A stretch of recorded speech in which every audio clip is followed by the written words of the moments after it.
અમે આ તો અમારા ભાઈના હાળો હતો ત્યાં ગોર કરવા આવ્યો હતો, મેળામાં આવેલો હતો. તેમાં મેળામાં હવે એનું મર્ડર થઈ ગયું. મર્ડર થઈ ગયું એટલે કેવું બરાબરનું મર્ડર થયું, એટલે કે બેઠે બેઠે બરાબર ફટકારી દીધો, એટલે માણસ તો મરી ગયો. હવે એની માં અને એની ઘરવાળી હતી તે કુંવારસી એમને પણ જોણ નથી. એટલે આ તો કે જેમ જેમ વીડિયા વાયરસ થયા ને એમની એમાં એકબીજા જોણથી જોણ થઈ ગઈ. હવે અંબાજી લઈ ગયા લાશ. લઈ ગયા એટલે અંબાજી અમારે કેવું એમ થયું કે અંબાજી હવે એની ઘરવાળી હતી, એની માં હતી, તો એની માં જવાબ કરે કે એની ઘરવાળી જવાબ કરે તો લાશ ઉપાડી શકાય. તો હવે મરેલી લાશ કઈ રીતે ગઈ? તો અમારું કેવું એમ થાય કે સરકારને કે ગમે તેમ કઈ અમારો નિર્ણય અમારા જોઈએ. ઘટના એ બની છે, 2 વર્ષથી કાઢી મૂકેલો હતો અમારા મમ્મી ને ભાભી ને મારા ભાઈ. પછી એમાંથી છે ને આ બહાર રહેતો, કુંવારથી રહેતો. પછી આ કાલ મેળામાં આવ્યા છે, પછી મેળામાં આવીને એની પાછળથી ઘા કરી દીધો. પછી આ તો પાછળથી સમાચાર મળ્યો કે તે આવ્યો જોવા. પછી 2 વર્ષથી બહાર જતો રહ્યો હતો. અને પછી આ કાલ ગોરમાં આવ્યો મેળો કરવા, એટલે પાછળથી મારી ઉપર તો કરે. કોને મારે?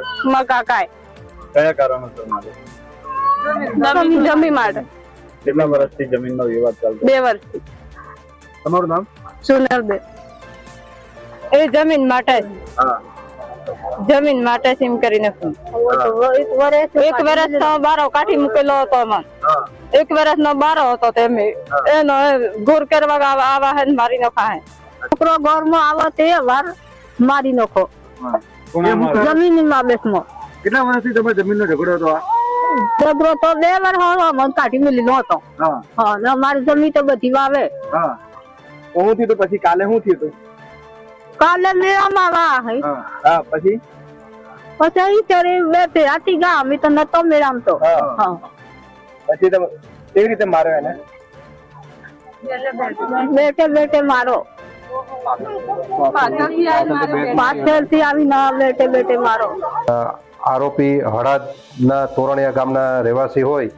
આરોપી નોપાભાઈ તરાલે પોતાના ભત્રીજાને ખેતીની જમીન બાબતે જે વિવાદ ચાલતો હોય એનું મન દુઃખ રાખી એની સાથે ઝઘડો કરી અને લાકડાના બેટ વડે ફટકા મારી અને એના ભત્રીજા કરણભાઈ તરાલને ગંભીર ઇજાઓ પહોંચાડતા તરણભાઈને અંબાજી હોસ્પિટલે સારવાર માટે લઈ ગયેલો, જ્યાં તે સારવાર દરમિયાન મરણ ગયેલ છે.